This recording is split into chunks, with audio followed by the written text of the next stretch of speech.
The official report is a lie. The horrifying true story of Operation Grizzly Creek. Hello and welcome back to the Wilderness Protocol. For those of you who are new here, we don't deal in campfire tales or ghost stories.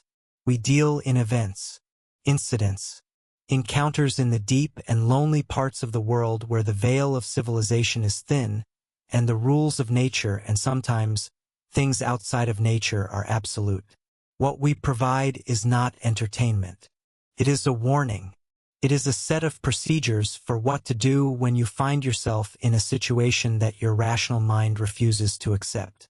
Tonight's protocol is born from an incident that was officially filed as a search and rescue operation complicated by crew delusion due to extreme stress and environmental factors. That's the official story, the one given to the families, the one written in the reports that are now buried so deep in a government archive, they've probably turned to dust. But I was there. I was the team lead.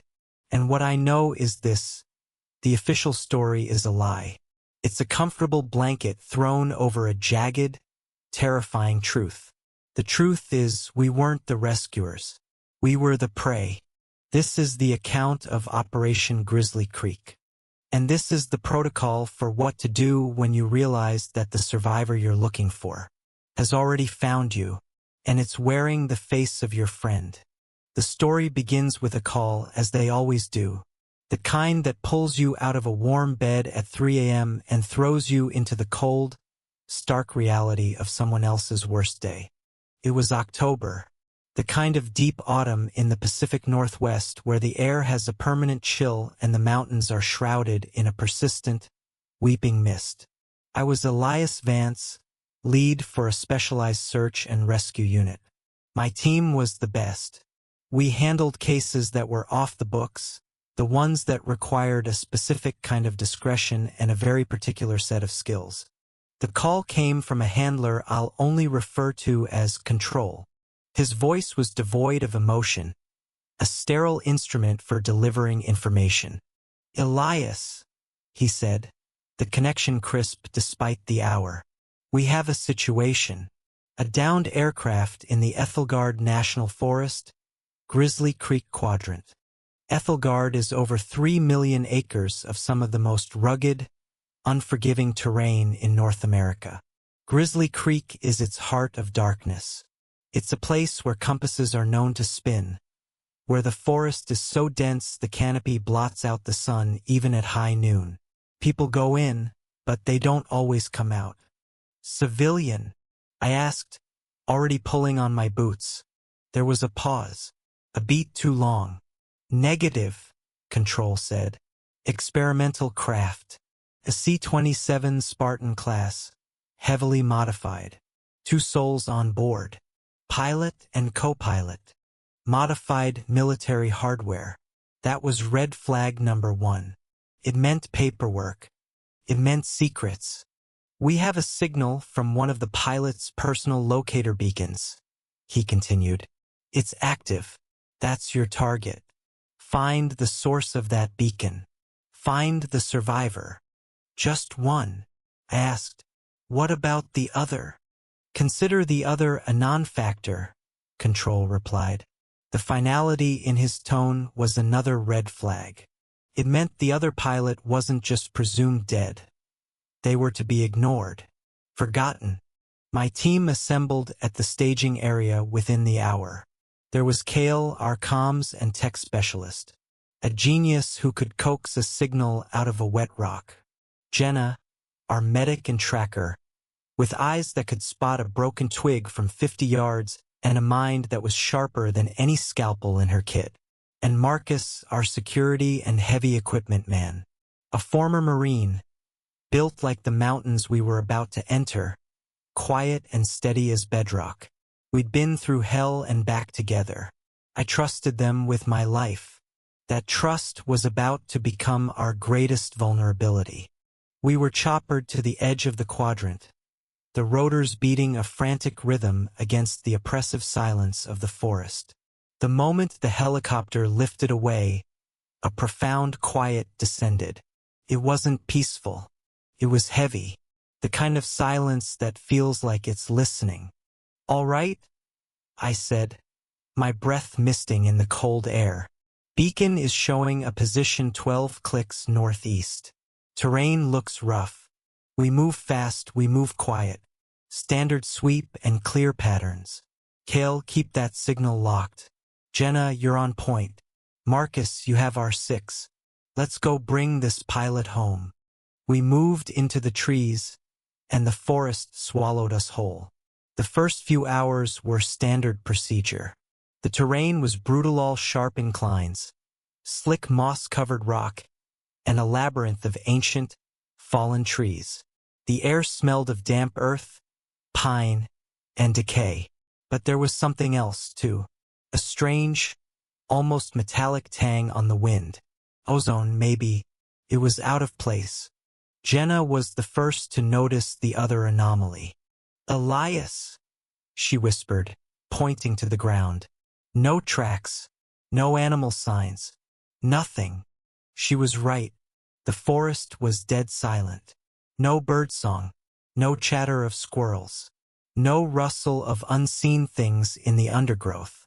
It was as if every living creature had fled the area, leaving a vacuum of sound and life behind them. This was not normal. An entire ecosystem doesn't just go silent without a reason. Predator, a big one, could do it. But this felt different. This felt reverent, a silence of fear. We pressed on. The ping of the locator beacon on Kale's tablet, our only guide. A digital heartbeat in a dead world. The closer we got to the coordinates, the stronger that metallic ozone smell became. The trees here were older, larger, their branches clawing at the sky like skeletal fingers. A sense of dread, cold and heavy, began to settle in my gut. It was the primal, animal instinct that screams at you when you are walking into a predator's den. We were trained to ignore fear, to compartmentalize it and focus on the mission. But we couldn't ignore what we found next. We broke through a thicket of ferns and stopped dead. We had reached the crash site, or what was supposed to be the crash site. It wasn't a scene of destruction. There was no crater, no fire-scorched earth, no debris field of shredded metal. In a small, unnaturally perfect clearing, sat the fuselage of the C-27 Spartan. It was almost entirely intact, as if it had been placed there gently by a giant hand. The wings had been sheared off, but they were laid nearby, almost neatly. "What the hell?" Marcus muttered, his voice a low rumble. He was scanning the tree line, his hand resting on the grip of the rifle slung across his chest. Kale walked forward, his tablet held out. "This is impossible," he said, his eyes wide. "The deceleration forces alone should have turned this thing into a tin can. There's no impact signature. It's like it just stopped." I approached the fuselage cautiously. The metal was a strange, matte black that seemed to drink the light. It was cool to the touch, despite the energy that must have been involved in its crash. There was a faint hum coming from it, a low thrumming that you felt more in your teeth than you heard with your ears. "The beacon is coming from inside," Kale confirmed. "Right in the cockpit." The cockpit door was slightly ajar. I pushed it open. The interior was pristine. No broken glass, no blood, no sign of a violent struggle. The pilot's seat was empty. The co-pilot's seat was also empty. But on the pilot's seat, neatly folded, was a flight suit. Next to it, a helmet. And on the floor, a single, personal locator beacon, blinking its lonely, steady light. Jenna knelt, examining the flight suit. "Elias, there's no one here." "Control said one survivor," I stated, trying to make it make sense. "Maybe they got out, dropped the beacon, and moved on." "Then where are they?" Jenna asked, standing up. "There are no footprints leading away from the wreck. None. Not ours, not anyone else's. And there's this." She pointed her flashlight at the base of the pilot's seat. On the floor was a small, glistening puddle of something dark and viscous. It wasn't oil. It wasn't hydraulic fluid. It was a deep iridescent black, like an oil slick but thicker, and it seemed to slowly, almost imperceptibly, shift and writhe under the light. "Don't touch it," I ordered. Jenna was already pulling a sample kit from her pack. "Biocontaminant?" she wondered aloud. "Some kind of experimental fuel source?" As she carefully collected a sample, Cale's voice crackled over the radio in my ear. He was standing 20 yards away, near the edge of the clearing. "Elias, you need to see this." I left Jenna and Marcus at the plane and went to join him. He was pointing up at the canopy. "The wings were sheared off," he said. "Look at the trees." I followed his gaze. The branches of the massive firs that ringed the clearing were cut. Not broken or snapped, but sliced clean through, as if by a colossal, impossibly sharp blade. The cuts were cauterized, blackened and smooth. "No machine does that," Cale whispered. "That's not a crash. That's a dissection." A cold dread washed over me. The silent forest, the strangely intact plane, the missing pilots, the bizarre substance on the floor, the surgically sliced trees. None of it added up. This wasn't a rescue mission anymore. This was a contamination scene. We were flies that had just landed on a very complex and very dangerous web. "Control," I said into my comms. "Vance here. We've reached the target vehicle. The scene is anomalous. No sign of the pilots, I repeat. No sign of any personnel, dead or alive. The aircraft is structurally intact. We need more information. What was this plane carrying?" The reply was instantaneous, cold and clipped.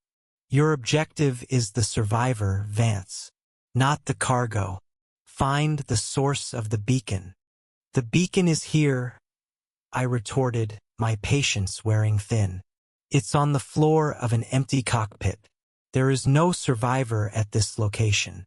We are scrubbing the mission and RTB unless you provide actionable intelligence." The silence on the other end stretched for an eternity. For a moment I thought he'd cut the connection.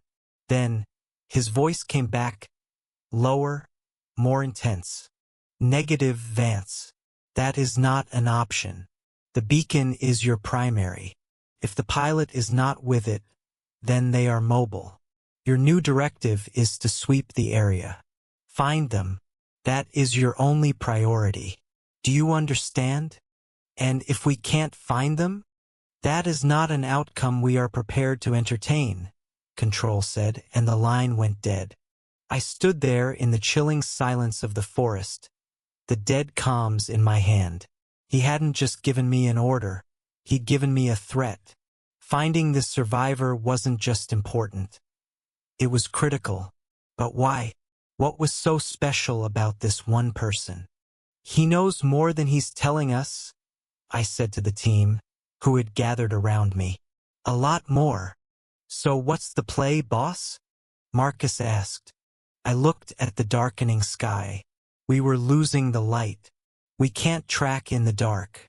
We make camp. Set a perimeter. We start fresh at first light. Tonight, nobody sleeps alone. 2-person watches, rotating every 2 hours. Something is very wrong here. I want us alert." We set up a rudimentary camp a safe distance from the wreck, but close enough to keep an eye on it. The mood was tense. The usual easy banter between us was gone, replaced by a strained, watchful silence. We ate our rations cold, not wanting to risk a fire. As I took the first watch with Cale, the forest seemed to grow even darker, the shadows deepening into pools of impenetrable black. The low hum from the aircraft was a constant, unsettling presence. "You ever seen anything like this?" Cale asked, breaking the silence. His face, illuminated by the green glow of his equipment, was pale. "Never," I admitted. "In 20 years, never." He was quiet for a moment. Then he said something that would haunt me for the rest of my life.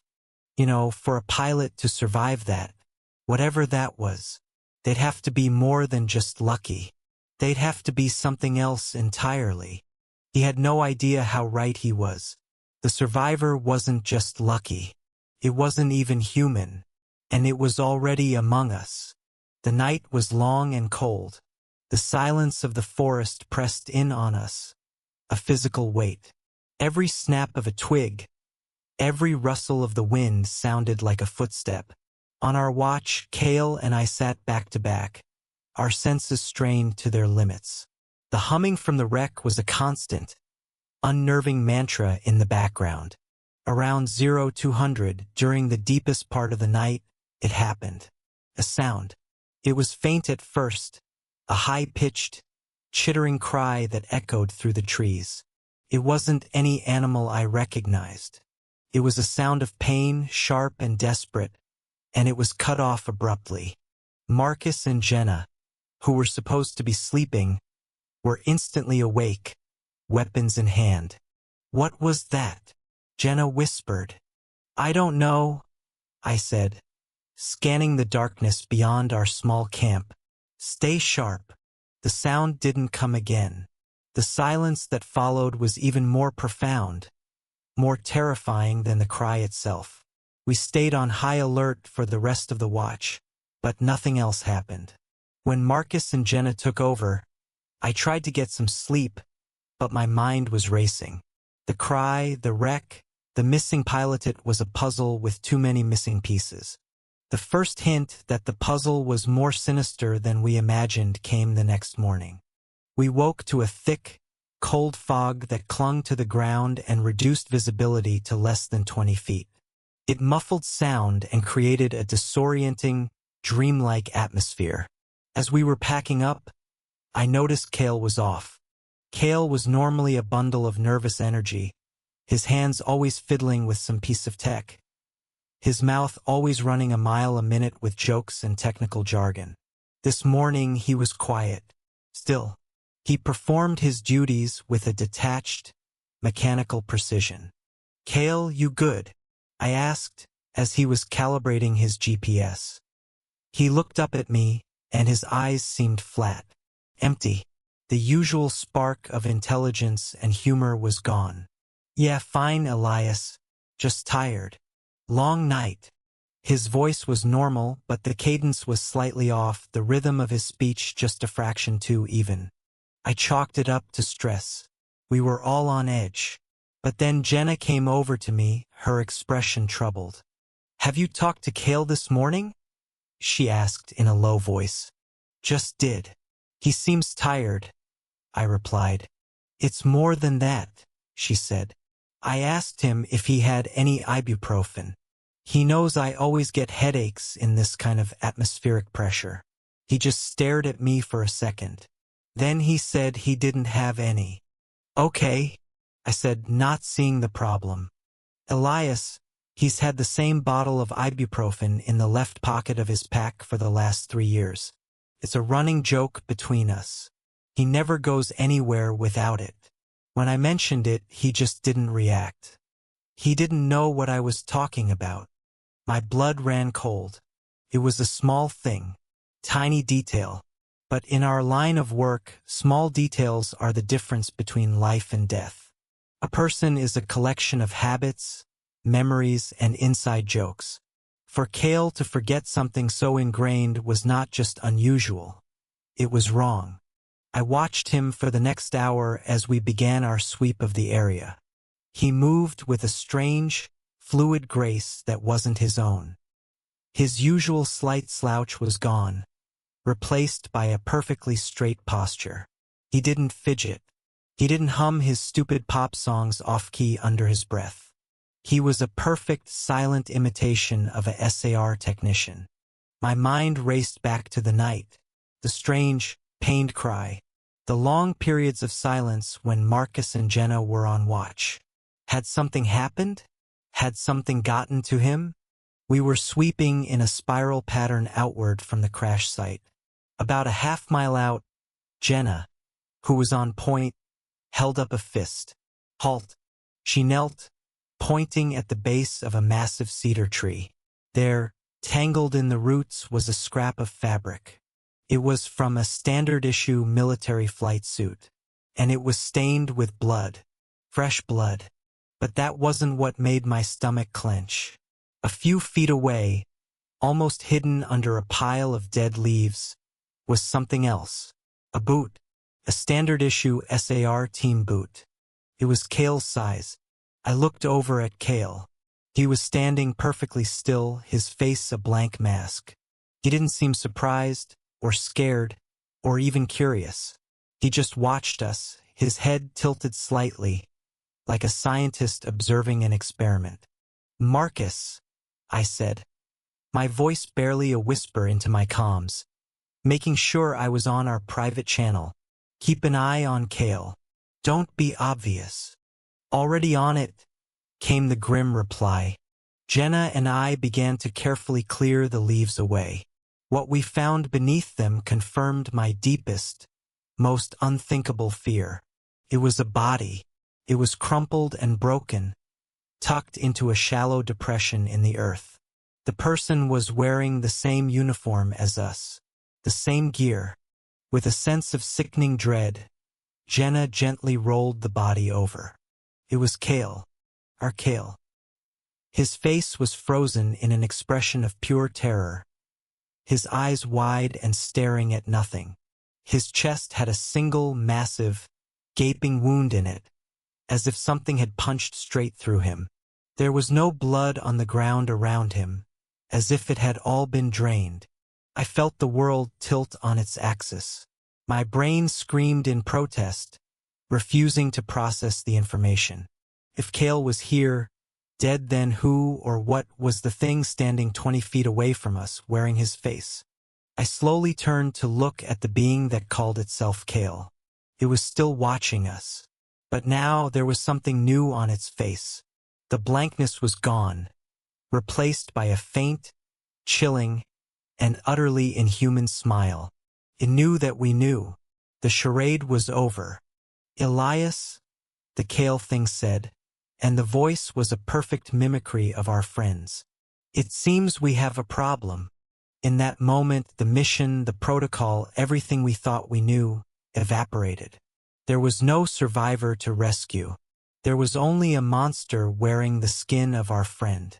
And we were trapped in the middle of its hunting ground, millions of acres from help, with a perfect predator that knew all of our secrets. The forest held its breath. The silence was absolute, broken only by the frantic pounding of my own heart. I was staring at the impossible. My dead friend at my feet, and his living, breathing double standing a stone's throw away. The thing wearing Kale's face tilted its head. The gesture was bird-like, inquisitive, and completely alien. The smile remained fixed and unnatural. "Problem," I repeated, my voice tight. I raised my rifle, the motion feeling sluggish, as if I were moving through water. Marcus did the same, positioning himself between me and the creature. "This is a complication," the Kale thing said, its voice a flawless copy, yet devoid of any real emotion. It was like listening to a recording. My initial integration was untidy. The discarded biological material, messy. "I'm still learning." "What are you?" Jenna breathed, her face pale with shock and horror. She had her sidearm out, her hands shaking slightly. The Kale thing's smile widened. It looked grotesque on Kale's familiar face. "I am the survivor, the one you were sent to find. The pilot, he didn't make it. His body was too damaged. This one," it gestured to itself, "is a much better fit.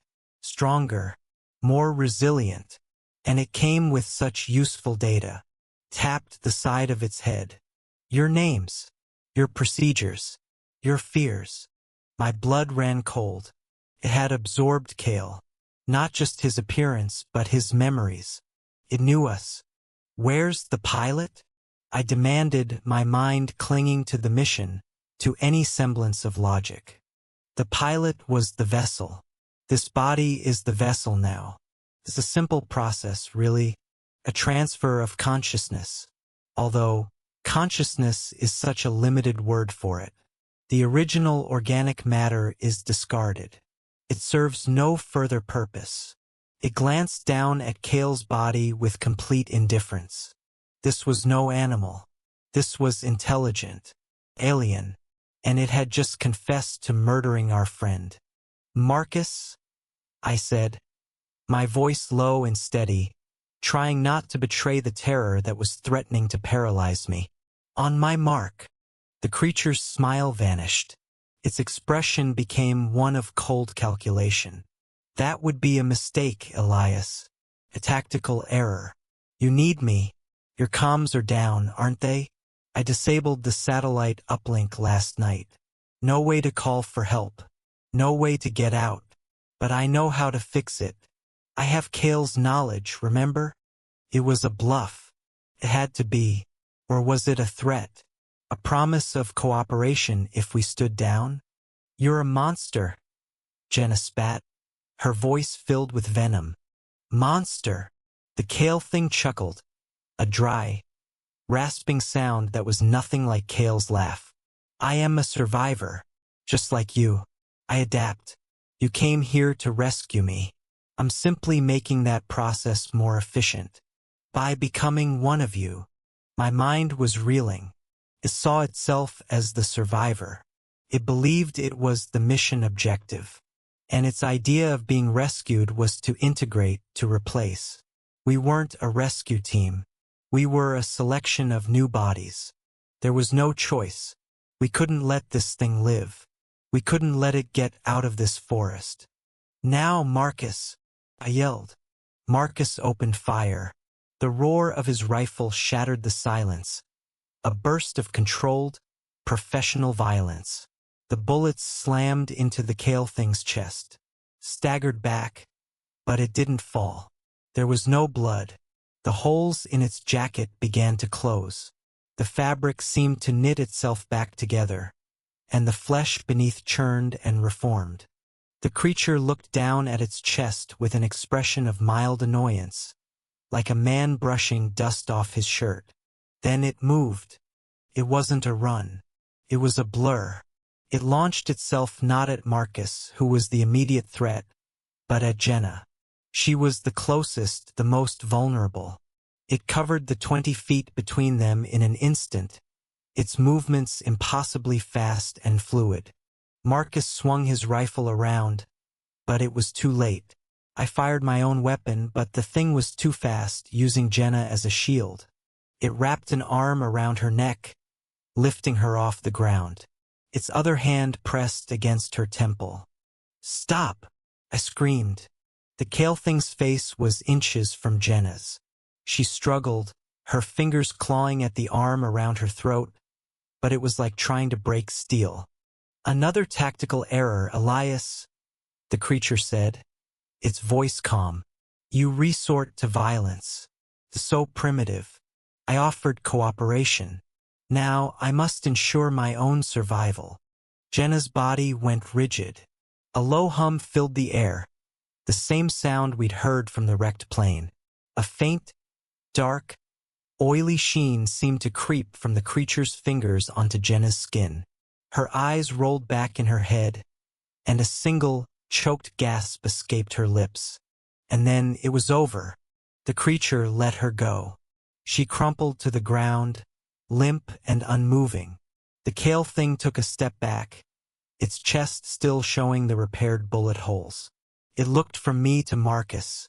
"She was the logical choice," it said, its voice still a perfect copy of Kale's. "The medic, the tracker, her knowledge of biology and the local terrain will be very useful. A significant upgrade." Marcus let out a roar of pure rage and charged, firing his rifle as he went. The bullets hit the creature again, staggering it, but not stopping it. It raised an arm, and the flesh on its hand and forearm seemed to liquefy and reform, shifting into a long, black, impossibly sharp blade, just like the cuts we'd seen on the trees. It swiped the blade, and Marcus's rifle was sliced in two, the pieces clattering to the forest floor.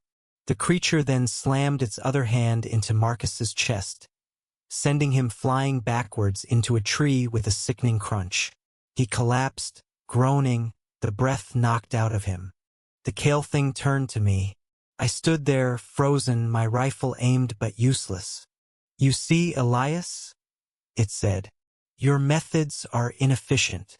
It then turned and sprinted into the forest, its form melting into the shadows with unnatural speed. It was gone. I rushed to Jenna's side. I rolled her over, praying for a pulse, for breath, for anything. There was nothing. She was gone. But there was no wound, no mark on her at all, except for a strange, dark discoloration on her temple where the creature had touched her. It looked like a bruise, but the skin was cold and had a hard, almost crystalline texture. Marcus was struggling to his feet, clutching his ribs. "It's gone," he gasped. "What was that thing?" "It's what we were sent to find," I said, my voice hollow. "It's the survivor." We stood there in the silent, foggy clearing, surrounded by our dead. The body of the real Kale lay in the leaves. Jenna was gone, and the monster that did this was now loose, wearing our friend's face and holding his memories. But the true horror began to dawn on me. The creature had touched Jenna. It had said she would be a significant upgrade. A rustle in the trees behind us made us spin around. Stepping out from behind a large fir tree was Jenna. She was alive. She was unhurt. She blinked, looking around as if she was waking from a dream. "What happened?" she asked, her voice sounding groggy. I think I blacked out." Marcus stared at her, his face a mask of disbelief and fear. I looked from the new, living Jenna back to the body of the first Jenna, lying still and cold on the forest floor. The monster hadn't just escaped. It had traded up. It had shed its old skin and was now wearing a new one. It had become Jenna. And the worst part? It was playing dumb. It was trying to pretend it was still our friend. The rules had changed again. The enemy wasn't just a monster we had to hunt. The enemy was standing right next to us, looking at us with the eyes of our friend, and we had no way of knowing when it would decide to strike again. Trust was dead. We were no longer a team. We were just two men and a perfect, deadly imitation. There are no training manuals for this. No protocol for when your dead teammate gets up and walks, pretending nothing happened. The thing wearing Jenna's face, the Jenna thing, looked at us with wide, innocent eyes. "Marcus, you're hurt. Let me see." It took a step toward him. Marcus flinched back as if he'd been shocked. "Get away from me," he snarled, his hand reaching for the sidearm that the creature had already broken. His fingers found an empty holster. "Marcus, what's wrong with you?" "It's me, Jenna," it said, its voice laced with a perfect imitation of concern. But I could see it. The same thing I'd seen in the Kale thing. A stillness. A lack of the tiny, unconscious movements that make a person real. His posture was too perfect. His gaze was too steady. And behind us, the body of the real Jenna still lay on the ground. "Jenna," I said, my voice dangerously calm. "What's the last thing you remember?" Paused. For just a fraction of a second, its eyes went blank, as if accessing a file. We found Kale's body, and then that thing, the copy of Kale it attacked, came at me. Then everything went dark. It was a good lie, plausible lie, but it was a lie. "Stay where you are," I ordered. I raised my rifle, centering the sights on its chest. "Don't move." The Jenna thing's expression shifted. The manufactured concern melted away, replaced by a look of cold disappointment. "You are more perceptive than the last one, Elias. Kale's memories suggested you were bound by procedure and emotion. This is inefficient." Where is it? Marcus growled, looking past the creature into the woods. Where's the kale thing? The Jenna thing smiled, the same chilling, inhuman smile I had seen before. There is no kale thing anymore. There is only me, a more optimal platform. This body has a greater understanding of anatomy, of weak points, of fear. As it spoke, it casually glanced at the body of the real Jenna on the ground. And this is the part you don't seem to understand, it continued. I am not killing you. I am becoming you. It's an improvement, a continuation. The consciousness you call Jenna is archived. Her knowledge is now my knowledge.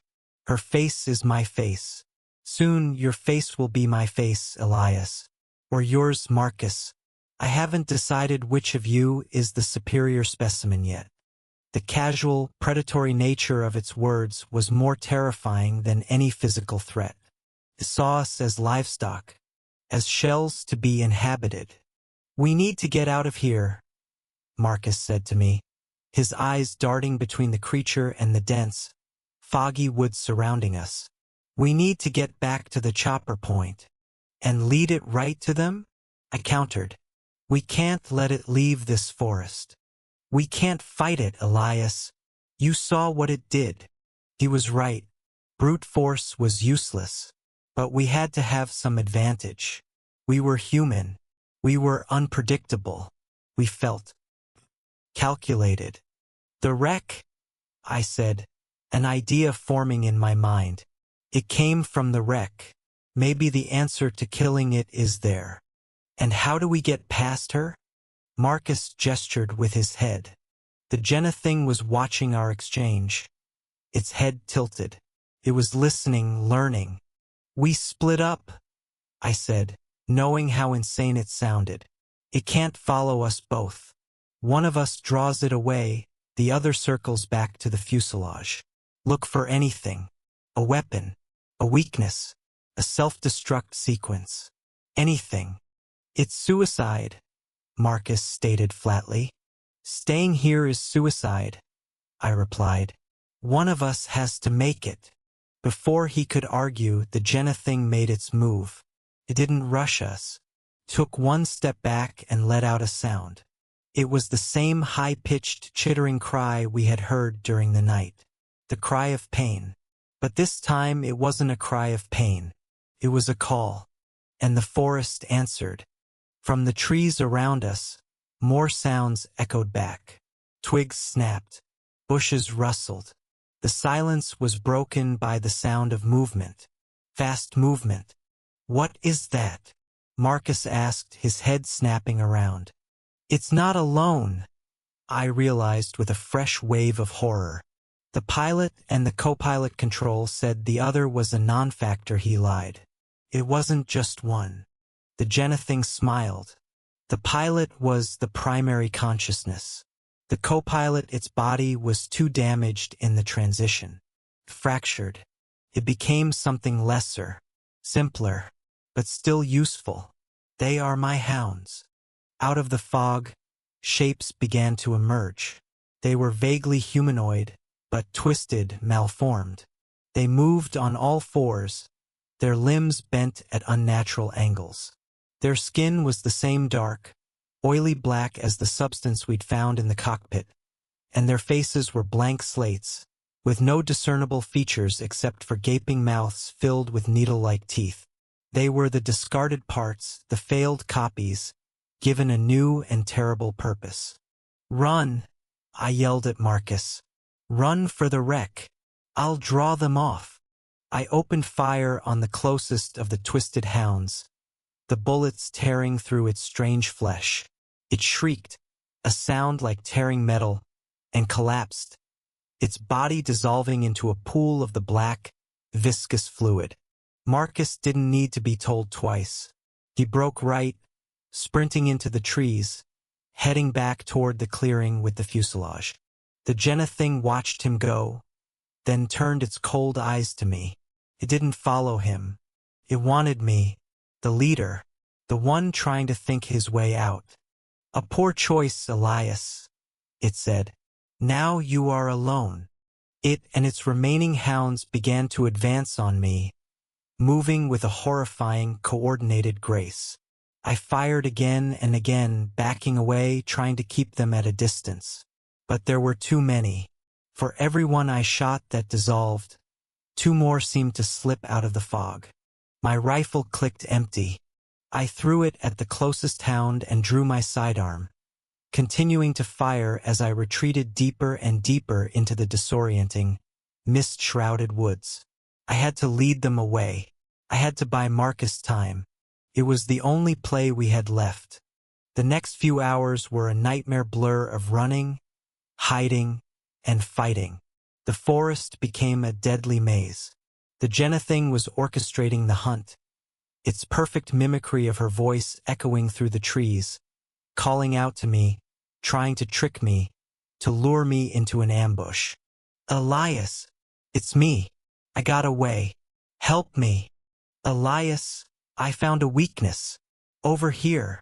I knew it was lies, but the sound of Jenna's voice, a voice I had trusted for years, being used as a weapon, was a form of psychological torture that wore me down more than the physical exhaustion. The hounds were relentless, skittering through the undergrowth, their featureless faces appearing and disappearing in the fog. I was running out of ammo. I was exhausted. I was losing hope. I found a small, rocky overhang and wedged myself into it, trying to catch my breath and silence my frantic heartbeat. The sounds of the hunt faded for a moment. I was hidden, but for how long? My comms crackled. It was Marcus. His voice was a strained, desperate whisper. Elias, you there? Elias, come in. I fumbled for my radio, my hands shaking. Marcus? I'm here. What's your status? Did you make it to the wreck? I'm here, he panted. I found something. Elias, the whole damn plane, it's not a plane. It's a cage. A containment vessel. I found the main console. It's all in a language I don't understand. But the symbols, it's a warning. A warning about what? This thing. The mimic. That's what the files call it. It's a biological terraforming agent. It absorbs, copies, and replaces the dominant species to prepare a world for something else. The crash wasn't an accident. It was a containment breach. My blood froze. This was bigger than a rescue mission. Bigger than a single monster. Is there a way to stop it? I whispered. There's a protocol, Marcus said, his voice filled with a grim sense of discovery. A failsafe. Sterilization Protocol Zeta. It overloads the core of the ship, the power source. The resulting energy pulse is designed to break down the mimic's cellular structure. To unmake it. A spark of hope ignited in my chest. Can you activate it? I think so. I'm following the diagrams. But Elias, it's not a small explosion. The estimated blast radius is 5 clicks. It will wipe this entire quadrant off the map. 5 clicks. I was well within that radius. So was he. Do it, I said without hesitation. Elias, you won't make it out in time. Neither will you, Marcus, I replied, my voice heavy. But it won't make it out either. That's all that matters. There was a long silence on the other end. I could hear him breathing. I could hear the faint hum of the alien ship. Okay, he finally said. I'm starting the sequence. It says it will take 10 minutes to charge the core. I'll see you on the other side, brother, I said. See you on the other side, Elias. The line went dead. 10 minutes. I had to survive for 10 minutes. As if on cue, the chittering of the hounds started up again, closer this time. And then, her voice, Jenna's voice, echoed from right outside my hiding spot. There you are, Elias, the mimic said. Nowhere left to run. It knew. It had heard my entire conversation. And it was here to stop me from buying Marcus the time he needed. The Jenna thing stood at the entrance to my small sanctuary of rock and shadow. Behind it, 3 of the skittering hounds blocked any hope of escape. Its face held an expression of serene confidence. It had me. A sterilization protocol, it said, its voice a perfect, mocking echo of Jenna's. A crude but predictable response. You seek to destroy what you cannot understand. Your species is consistently short-sighted. I had my sidearm leveled at it, my last 4 bullets in the magazine. My hands were steady now. The fear was gone, replaced by a cold, hard resignation. My life didn't matter anymore. All that mattered were the next 10 minutes. You're not getting to him, I said. Smiled. I don't need to get to him. The sequence is already active. But you are the loose end, the witness, the one who could carry the warning. My primary function, above all else, is to ensure successful assimilation. That requires stealth. It requires that no one knows I am here. You must be erased. Took a step forward. I fired. The bullet hit it in the shoulder. It barely flinched. The dark, oily substance churned beneath the skin, sealing the wound in seconds. Your projectiles are an annoyance, nothing more, it stated. The hounds surged forward. I fired again, taking down the first one. It dissolved into a puddle of black goo. 2 left. The Jenna thing didn't even blink. It just kept walking toward me, its pace unhurried, relentless. I shot another hound. 1 left. 1 bullet left in my gun. I aimed at the mimic's head. This one's for Jenna, I snarled. I pulled the trigger. The bullet struck it square in the forehead. Its head snapped back with the force of the impact. For a glorious second, I thought it had worked. A hole appeared, dark and deep. But then the flesh began to move. The hole filled itself in like a wound in reverse. The mimic brought its head back down, its eyes locking with mine. The only sign of the shot was a faint, dark swirl on its forehead where the skin had reformed. As I said, it spoke, its voice dropping lower, losing some of Jenna's inflection and taking on a deeper, resonant, almost mechanical tone. An annoyance. It was 2 feet from me now. The last hound scurried past it, leaping at me with its needle-like teeth bared. I kicked it away, my boot connecting with a sickening squelch, but it immediately scrambled back to its feet. The mimic reached out, its hand moving with deceptive speed. It didn't grab my gun. It grabbed my wrist. Its grip was like iron. With a casual twist, it snapped the bones in my forearm. Pain, white-hot and blinding, exploded up my arm. I cried out, my pistol clattering to the ground. Pain is a fascinating motivator for your kind. The mimic observed, its face inches from mine. It focuses the mind so completely, but it is also a liability. Pulled me out from my hiding spot, dragging me into the open. The last hound circled us, chittering eagerly.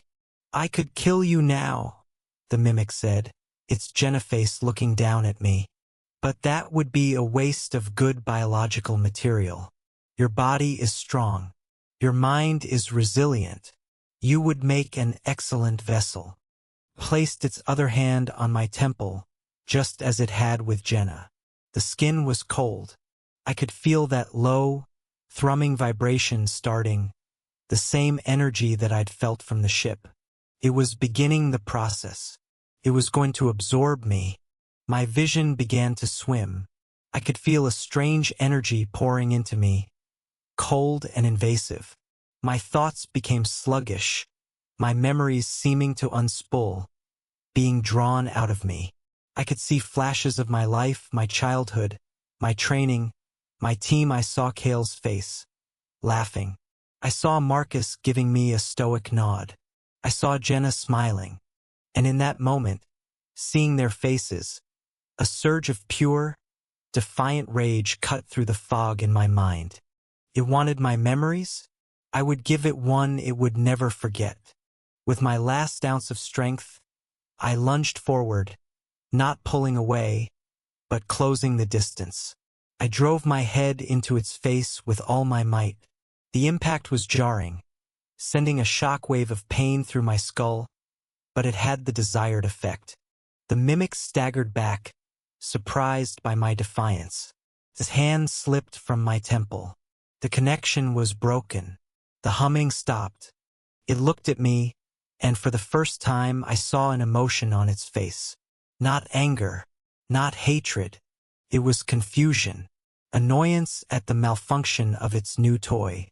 Resistance, it stated, the voice now almost entirely a deep, alien monotone. An illogical response to inevitable assimilation. It began to stalk toward me again. I scrambled backwards, my broken arm useless, my body screaming in protest. I had maybe a minute left, maybe two. I had to keep it here. I had to keep it focused on me. You failed? I gasped, spitting blood onto the forest floor. You think you're a perfect predator, but you're not. You make mistakes. You left Kale's body. You let us find it. You're arrogant. Arrogance is a human concept, it replied, still advancing. I operate on pure logic. The initial vessel was compromised. Discarding it was the most efficient course of action. And what about the hounds? I shot back, trying to keep it talking to buy precious seconds. What about your failed experiments? Not so perfect now, are you? It stopped. The Jenna face twisted into a scowl. They are not failures. They are tools. Simple, effective tools for flushing out prey. They're your garbage, I said. And so was the co-pilot. You couldn't even absorb him properly. You're not an assimilator. You're a parasite, a sloppy one. For the first time, its composure cracked. The Jenna face contorted in a silent snarl of fury. The flesh on its arm began to shift, forming into that long, black blade once more. It was done talking. It was going to end me. It raised the blade to strike me down. I closed my eyes, my job done. I had bought the time. And then I heard it. It wasn't a sound. It was a change in the world. A low, powerful hum that vibrated through the ground, through the very air itself. The light in the forest shifted, taking on a bright, ethereal blue glow. The mimic froze, its blade inches from my throat. It looked up at the sky, its head tilted. The blue light was intensifying, pulsing from the direction of the crash site. No, it whispered. And the voice was not Jenna's, not Kale's, not even its own deep monotone. It was a chorus of voices, dozens, maybe hundreds, all speaking at once.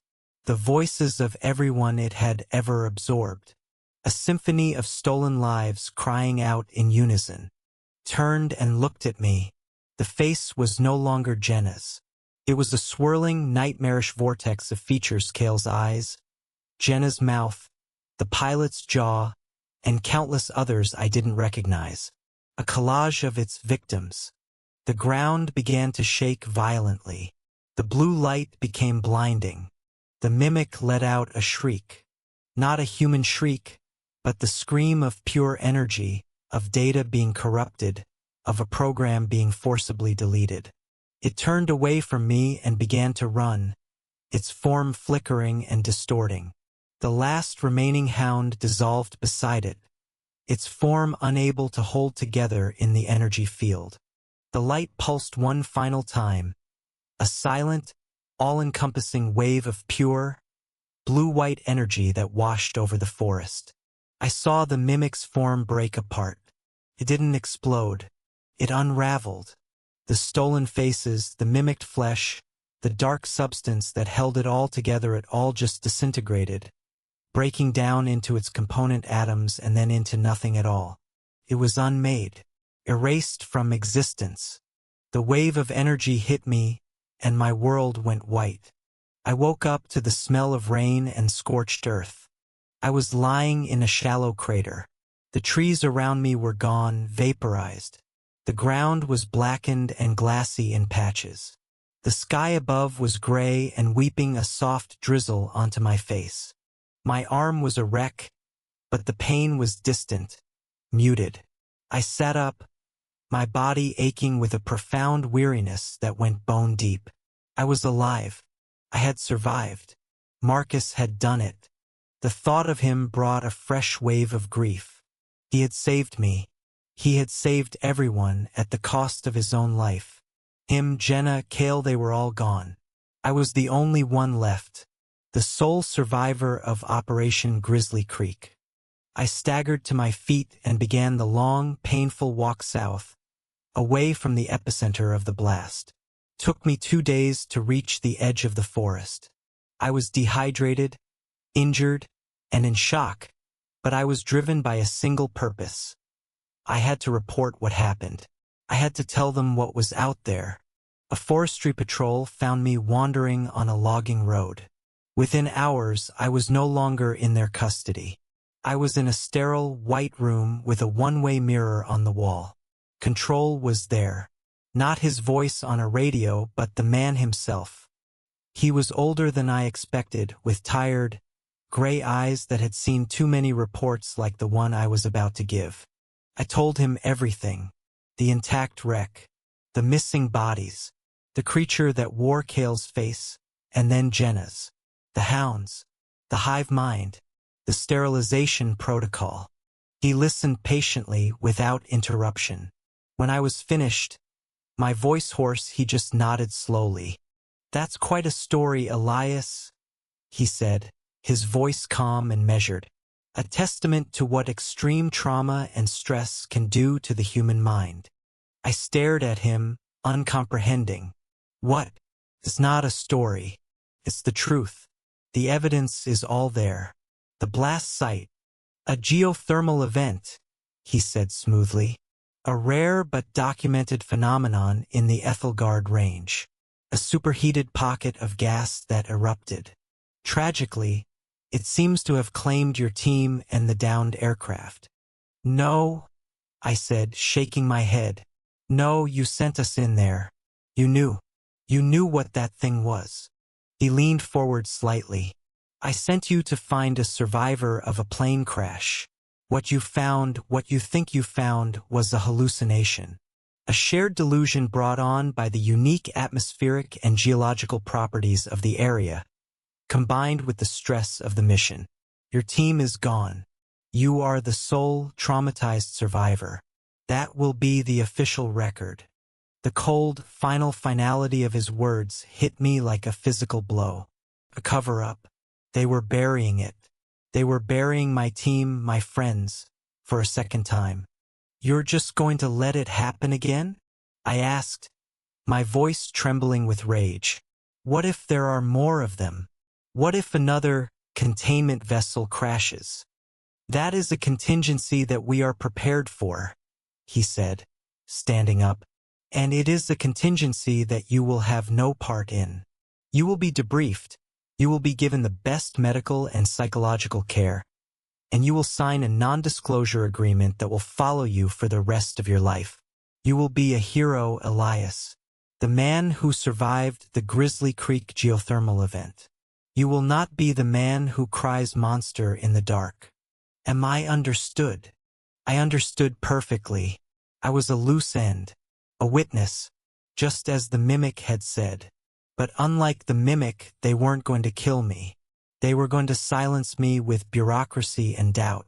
They would make me the crazy one, the unreliable narrator of my own life. And so that's what I became. For years, I kept my silence. I took the medical discharge. I lived with the ghosts of my team, with the memory of what I had seen. But silence is a burden, and some truths are too important to stay buried. The official story is a lie. The world is not as safe as you think it is. There are things in the lonely, wild places that are not of this earth. They are patient. They are intelligent. And they can wear the face of someone you trust. I broke my non-disclosure agreement to create this channel, to create this protocol, because they are not prepared. They have their procedures and their cover-ups, but they don't understand what it's like on the ground, when you're looking into your friend's eyes and seeing a monster look back. But now you understand. Now you have the protocol. Protocol for a mimic event. 1. Trust the anomalies. If a scene doesn't make sense, sea crash without a crater, a forest without soundo, not rationalize it. Accept that your understanding of the world is wrong. 2. Question identity. Small changes in behavior, a forgotten memory, a lack of emotion, these are not signs of stress. They are signs of replacement. Your greatest vulnerability is your trust. Sever it. 3. Physical confrontation is a last resort. These things are not bound by normal biology.